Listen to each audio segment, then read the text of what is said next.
Hi, everyone. It is Meredith, and I quickly realized that a lot of you don't know how to use the aspect finder. So I wanted to give you a couple little tips and tricks, and I'm going to just do a really easy video for you to use the aspect finder. So the first thing I want you to do is look at this little conjunction and place that on the place of your rising sign. And then let's say you are 20 degrees Aquarius rising. So you would put that little conjunction on whichever placement, you are trying to figure out the aspects to it. So at 20 degrees Aquarius, I like to hold this in a way that puts this sign in on the horizon. So I'm going to hold this at a diagonal, actually, like this. So I can see Aquarius across from Leo.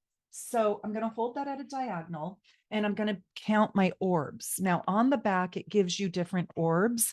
I always use 10. I just use 10 because it's easy math. And I always think 10 is a great consideration. Now, maybe if you're working with Pluto, it's just too wide and it doesn't fit psychologically.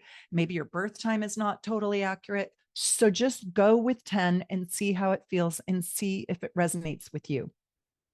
On the back, you have a picture of all of the glyphs. So if you don't know what the sextile glyph looks like, if you don't know what the trine glyph looks like, well, they're all on the back and the whole key is on the back. And then you have a little more of the oddball ones down here, which I really love.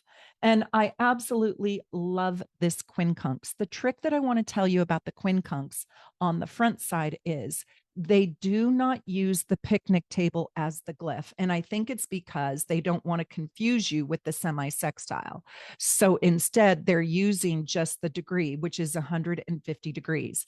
I also like on here that it gives you a few keywords and a few ideas of what this aspect actually creates between the different planets and signs. Now, remember, you can have aspects between signs and between planets. And this is awesome to see. So if your rising sign is Aquarius at 20 degrees, you can see that it is in trine to Gemini and it is in trine to Libra. You can see that it is in opposition to Leo right there. You can visualize it. And you can see that it is in sextile to both Aries and Sagittarius. You can also see that it is in quincunx. There's the 150, right? It's in quincunx to Cancer and it's in quincunx to Virgo. Sorry, it's opposite on the screen.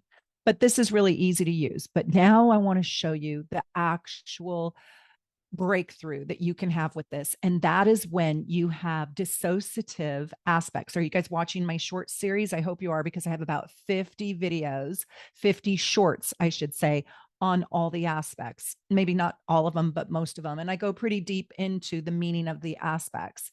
And that's what got me excited about selling these aspect finders. So I'm going to buy 20 more and I'll do my next batch of 20. I don't like standing in line at the post office, but I realize that a lot of you did not even know how to use this.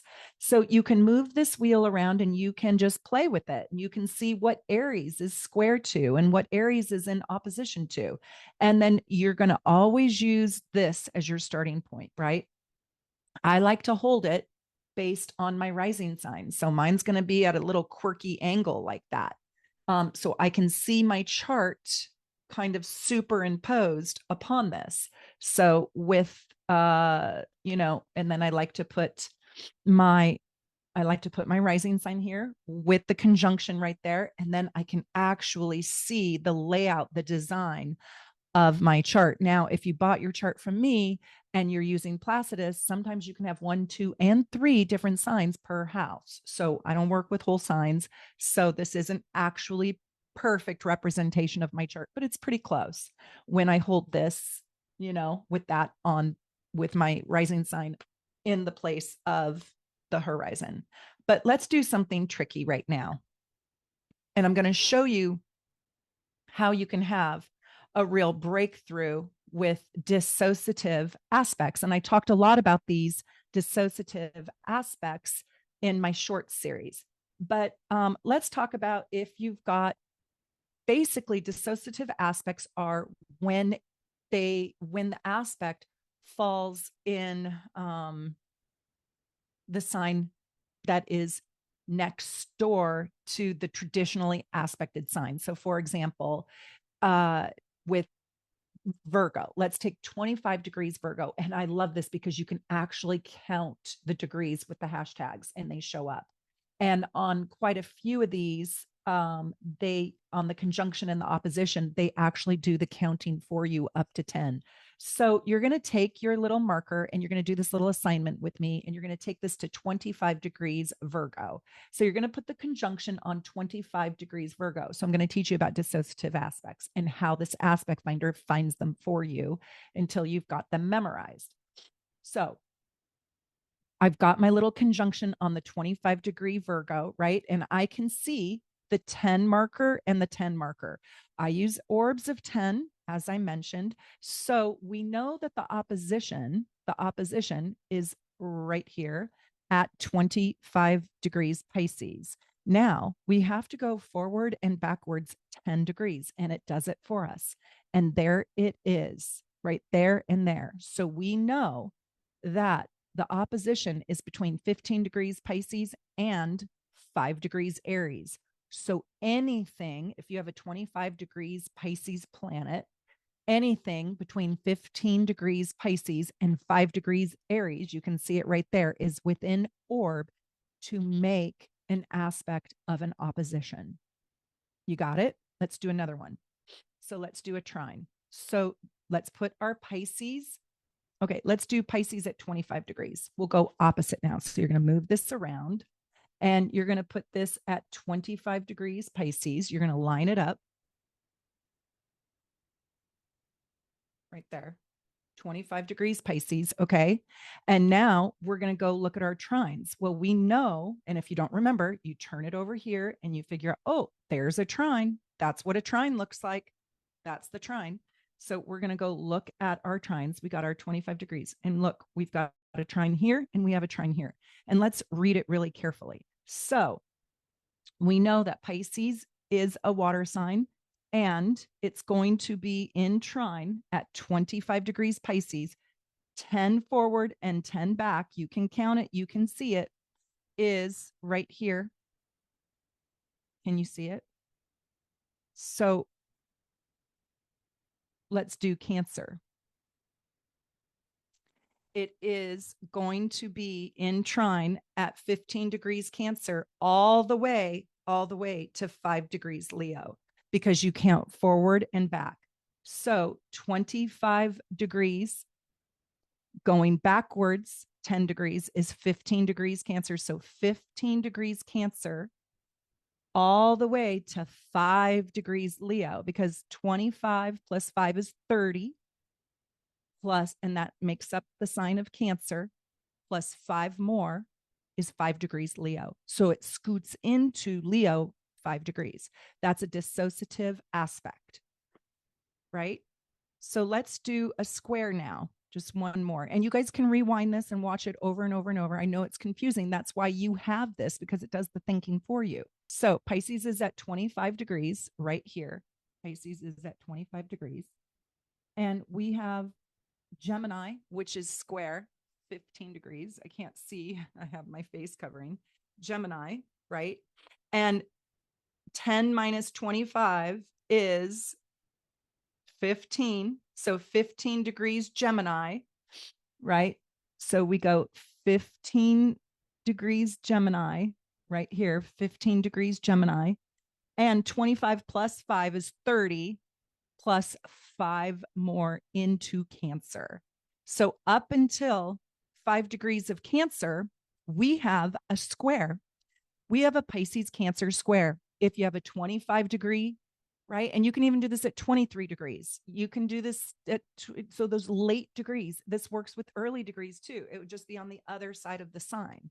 So let's say you want to look at the other square. Well, you're a Pisces, and we have it at 25 degrees. It's wiggling around 25 degrees. So we know that, oh, right here. We know that Pisces is in square to Sagittarius. This is 25 degrees. So we know that this is going to be square at 15 degrees Sagittarius. And it's going to be square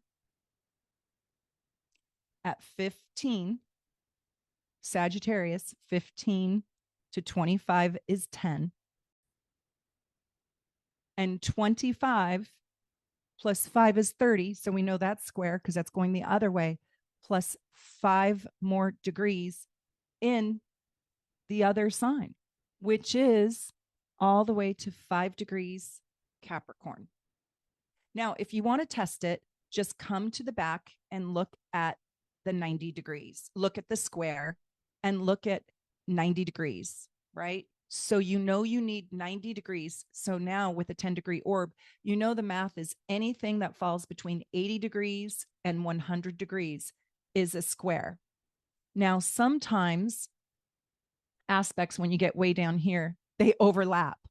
Like you'll get two things. Well, you have to figure out which one is more prominent. So anything between 80 and 100 degrees. So then you can go on here and you can count it. You start at 25 degrees Pisces, you go to 25 degrees Aquarius, you go to 25 degrees Capricorn. Well, that's 60 degrees, right? And 25 minus 10, well, you just keep counting, 80 degrees. So that is the 80-degree square. And it sounds crazy that Pisces and Capricorn could actually be in a square. But if the numbers are wide enough, 5 Capricorn and 25, you hit that 80-degree, right? And with the orb, by aspect, it's square. But by elements, it's sextile. So it's confusing, but that's why this aspect finder is really, really good. Now, which one would I take? I would take the square for sure. The orb creates the aspect, not the elements.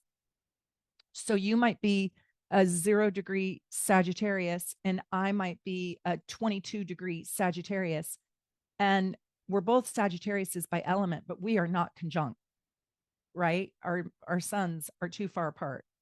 So they fall in different decans, and we'll get into that later, but the aspect wins over the element. So if you are an early Capricorn and a late Pisces, you don't have a sextile, you have a square. So I want you guys to play with this, and I know it's a lot, but I think this is really, really, really going to be helpful for you. Don't forget the quincunxes are very important. They're teeny weeny on here, but they are marked by the 150. Okay. So when you see the picnic tables, when you see these picnic tables, like right here, that's actually the semi-sextile. They have the 2 picnic tables are located on the back. You can see them. And I want you guys to start playing with your aspects. Okay.